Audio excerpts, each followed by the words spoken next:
Kami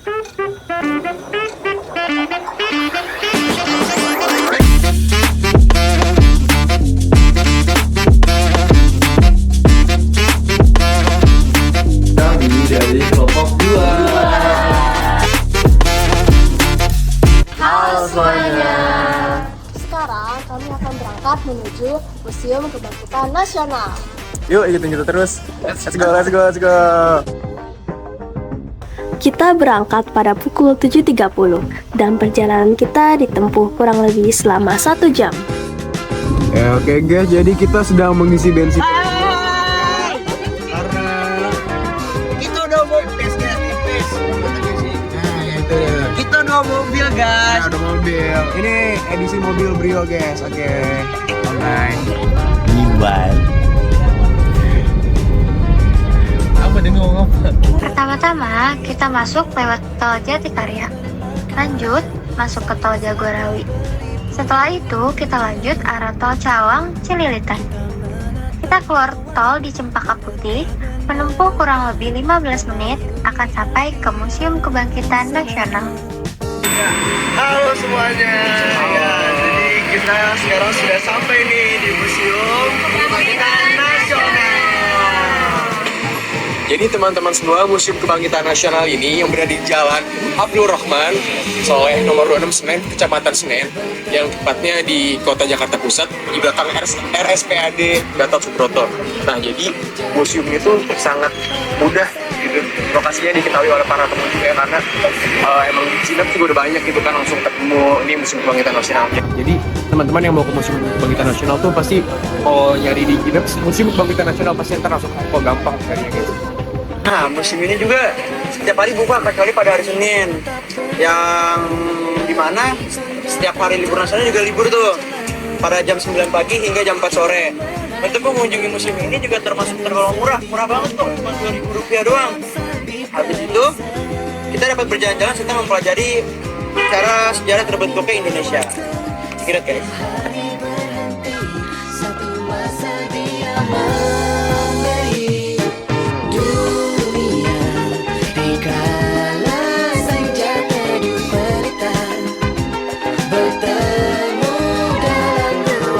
Teman-teman, jadi untuk pembayaran untuk masuk ke Museum Kebangkitan Nasional ini tuh harganya itu 2.000, tapi dia itu nggak bisa cash, jadi dia cashless. Kalian bisa gunain OVO, GoPay ataupun Kris lainnya.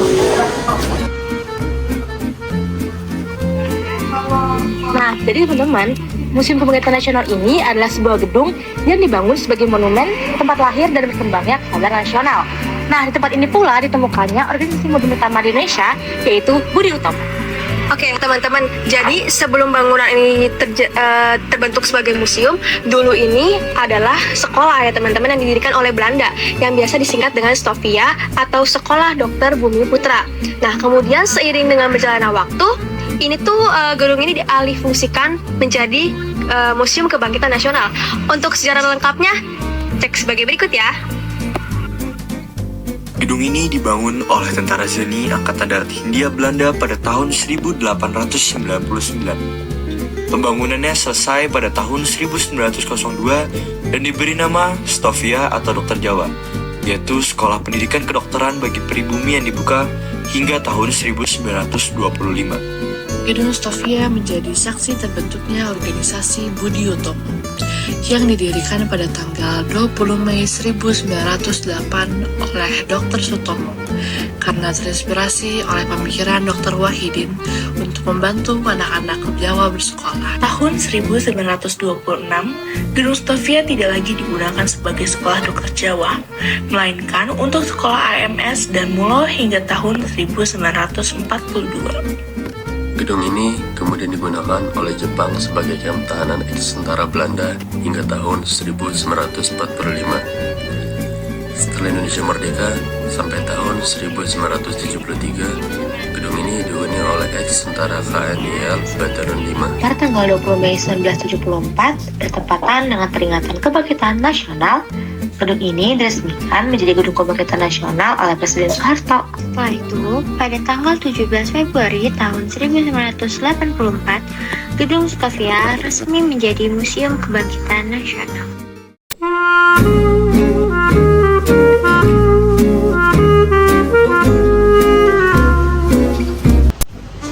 Nah guys, jadi sekarang aku lagi ada di salah satu ruangan tempat belajar Sofia. Jadi Sofia ini memiliki pengajar sejumlah 12 orang yang biasanya dibantu oleh asisten pengajar yang berasal dari lulusan belajar terbaik Sofia. Kakak. Oh, setiap tahunnya pengajar Sofia mendapatkan hak cuti untuk pulang ke Belanda. Pengajar Sofia akan menempati ruang pengajar pada saat menjelang kegiatan pembelajaran, saat istirahat sekolah, dan sesuai kegiatan pembelajaran. Di sini terdapat ruang direktur Sofia yang dibangun terpisah dari ruang pengajar. Oke, jadi kita berada di ruang media pembelajaran Sofia. Yang pertama di sini tuh ada kelang ini. Terus selanjutnya di sini ada peta Hindia Belanda. Lalu di sini ada kerangka manusia. Ini kerangka manusianya asli dari dipergunakan sebagai alat peraga dalam praktek anatomi Sofia. Selanjutnya di sini ada meja bedah. Meja bedah ini digunakan untuk belajar Sofia pada saat belajar anatomi. Bahan praktek dalam bentuk jenazah manusia yang didatangkan dari Eropa. Jadi biasanya ini disebut guru besar teman-teman. Jadi ini tuh jenazah yang memperbolehkan dirinya untuk dibedah dan untuk pembelajaran fakultas kedokteran. Jadi di sini tidak ada buku-bukunya, buku-buku kedokteran. Oke, itu saja. Ini apaan ya? Batu kita dong. Ini mana sunat? Banget. Gue takut ah. Mas, ini ada apa aja mas? Di sini ada dukun di Nusantara. Nah, ini contoh-contohnya. Ini ada dukun pijat, dukun hitan. Nah, di sini ada dukun persalinan bayi dan di sini ada suasana desa di Jawa dan ini akan dijelaskan oleh teman saya Dinda. Oke, jadi dukun kayak sebelum zaman modern ini kita udah ada namanya menggunakan dukun. Nah, di sini tuh ada dukun hitan. Nah, dukun hitan ini merupakan orang yang ahli dalam memotong kulup atau kulit pada ujung alat kelamin agar mudah dibersihkan pada saat buang air kencing. Nah, yang kedua ini dukun pijat sudah dikenal oleh masyarakat zaman dahulu. Ini terlihat pada relief candi yang menggambarkan raja dan ratu yang sedang dipijat. Oh alah, kayak gitu. Nah teman-teman, jadi di sini ada peralatan-peralatan yang biasanya dipakai sama dukun-dukun. Di sini ada namanya peralatan magic. Ini tuh digunakan untuk menolak bala. Terus sini ada kayak kerisnya Ibrojo. Di sini tuh untuk mempermudah ibu yang melahirkan. Di sini ada keris kiamong. Dan ini bentuk-bentuknya ya teman-teman. Dan di sini selanjutnya ada peralatan hitan. Ini tuh alat yang pernah dipakai untuk melakukan khitan atau sunat ya teman-teman. Oh kayak gitu mbak. Kasih mbak. Nama ini ada apa aja mbak? Jadi itu ada section terawat kebetulan Nusantara. Maka Nusantara ini sudah digunakan sejak zaman dahulu. Hal itu dibuktikan dari relief yang ada pada dinding Batu Borobudur, dinding Candi Prambanan dan Mataram. Nah, di sini juga ada gandrik dan jamu. Nah, barang ini itu digunakan untuk menunggu tanaman obat yang akan digunakan menjadi obat pada zaman dahulu. Di sini juga ada. Oh iya, coba. Nah, di situ ternyata ada timbangan-timbangan nih seperti timbangan analitis, timbangan ukuran kilogram biasa dipakai untuk menimbang racikan jamu nih Kang. Oh kayak gitu. Nah di sini juga nih. Nah, kalau di sini ada timbangan ukuran gram biasa digunakan untuk menimbang obat dalam bentuk tablet atau kapsul. Nah, di sini ada timbangan miligram biasa dipakai untuk menimbang ramuan obat-obat dalam bentuk bubuk. Oh kayak gitu ya. Jadi gitu. Oh kayak gitu. Iya. Sabar dulu dong, kita lanjut ke sesi Junghun dan Kina. Jadi pada intinya tuh Junghun itu diambil dari seorang botanikus asal Jerman, yaitu yang bernama Franz Wilhelm Junghun. Ya, dari Jerman, dia itu berperan besar dalam produksi Kina sebagai obat malaria, salah satu penyakit tropis yang menjadi momok Belanda di Indonesia. Nah, jadi peran penting Junghun dalam medis budidayanya itu ada pada abad ke-19 Hindia Belanda, yaitu dia menghasilkan 2/3 Kina yang beredar di dunia. Langkahnya yang terpenting adalah memindahkan produk-produk ke daerah yang lebih tinggi, yaitu biji bodas dan mendistribusikan agar Kina disediakan di dalam keseluruhan hutan. Kakak, ini ada apa kak? Nah, di sini ada tabung tes darah dan sebelahnya ada tempat penyimpanan peralatan tes darah. Nah, yang di sebelah sana ada peralatan pengikat tangan. Nah, biasalah. Nah, yang itu ada pinset dan alat penggulung. Nah, di sini ada teropong. Jadi zaman dulu teropongnya seperti itu. Nah, yang ini ada alat pendeteksi detak jantung. Kalau yang ini apa nih kak? Nah, kalau ini ada tempat penyimpanan jarum suntik. Jadi suntik-suntik itu biasanya disimpan di sini. Nah, kalau ini tempat penyimpanan peralatan bungkus untuk operasi seperti perban gitu-gitu. Nah, ini ada contoh-contohnya tuh. Nah, itu ada tempat penyimpanan kain kasa. Nah, yang ini ada alat pelapis tempat tidur. Wah, gitu ya kan. Oke Kak. Aduh, ada apa nih Kak?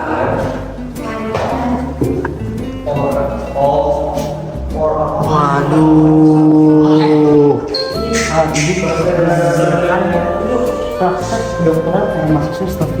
Waduh, kacau. Mana? Gimana tuh cara narik kepalanya Kak?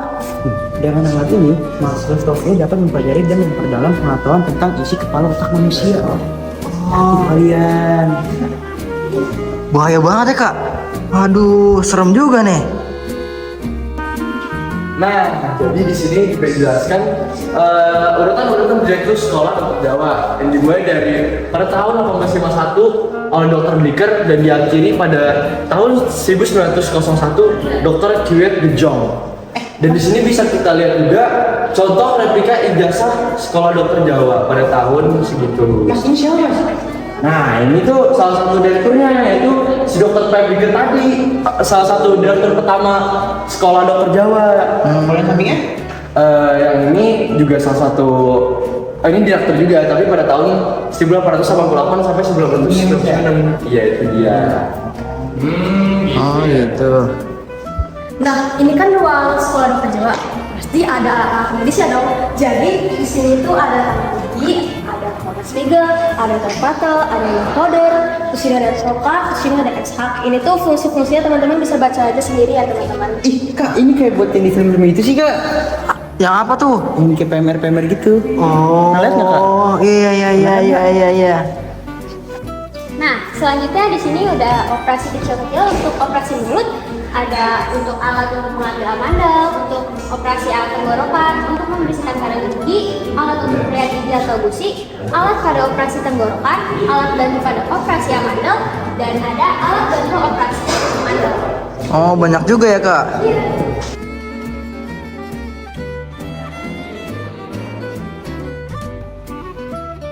Oke, jadi bisa kita lihat di sini ada Profesor Dr. Jonas Anderson Latumeten. Beliau ini merupakan seorang ahli jiwa Indonesia. Profesor Latumeten lahir di Ambon, Maluku pada tahun 1888. Lalu setelah Indonesia merdeka pada awal tahun 1946, Profesor Latumeten diangkat menjadi profesor psikiatri di Sekolah Tinggi Kedokteran yang merupakan cikal bakal Fakultas Kedokteran Universitas Indonesia.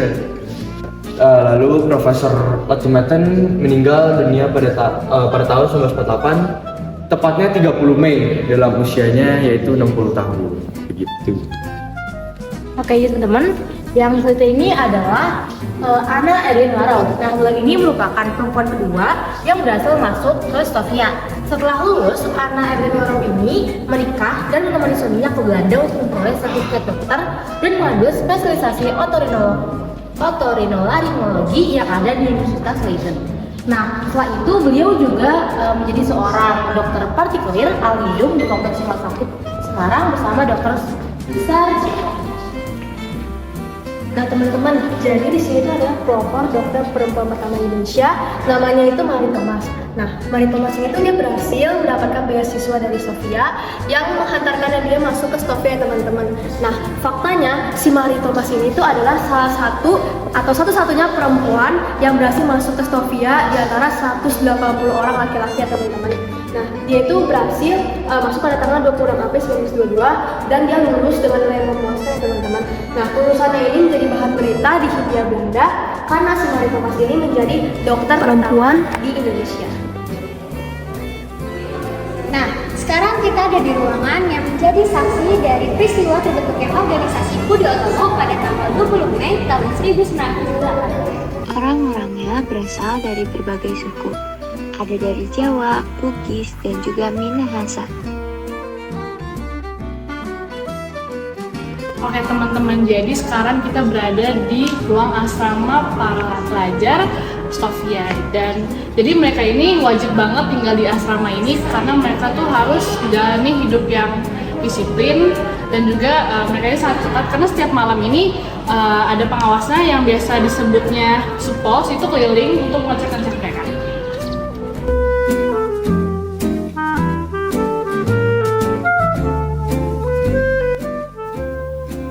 Oke, jadi ini adalah ruangan audiovisual.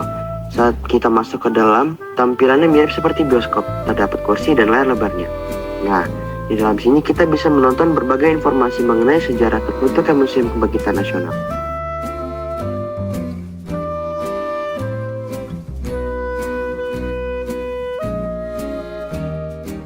Jadi teman-teman, sini adalah ruang kelas Stofia. Nah, ruang kelas Stofia ini tidak ada perempuan sama sekali. Di ruang ini hanya ada berjumlah 12 orang pria. Karena pada tahun tersebut belum ada murid wanita yang belajar di Stofia. Pada saat itu, para pelajar Stofia harus menguasai bahasa Belanda karena digunakan sebagai bahasa pengantar dalam pembelajaran. Di ruangan ini menceritakan kekayaan alam hasil Indonesia. Terdapat jenis rempah-rempah seperti kayu manis, pala, lada, dan lain-lain. Di sini terdapat peta jalur rempah-rempah, peta perjuangan mengusir penjajahan di Nusantara, dan peta jalur kedatangan bangsa Eropa di Indonesia. Ada juga meriam yang digunakan VOC pada waktu itu. Yang selanjutnya, di sini terdapat penjelasan lengkap tentang Budi Utomo, dimulai dari pendirian, pengurus, dan kongresnya. Di sini juga terdapat patung para tokoh. Jadi segitu saja dari kelompok kami. Terus mungkin apakah ada yang ingin ditambahkan? Jadi kita mau ke Pulau Seribu. Ya, ini kapal-kapal kita mau jalan-jalan ke Pulau Seribu. Kapalnya Papi Ai sama Mami Ai. So thanks for watching. Selanjutnya. Ya ditunggu aja di Pulau Seribu ya. Mohon maaf bila ada kesalahan dan kekurangan. Thank you for watching. Wassalamualaikum warahmatullahi wabarakatuh. Bye.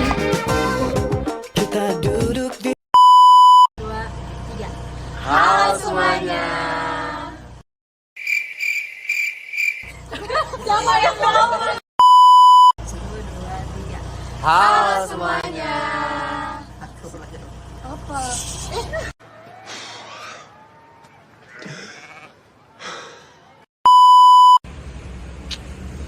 Assalamualaikum. Kan udah tadi.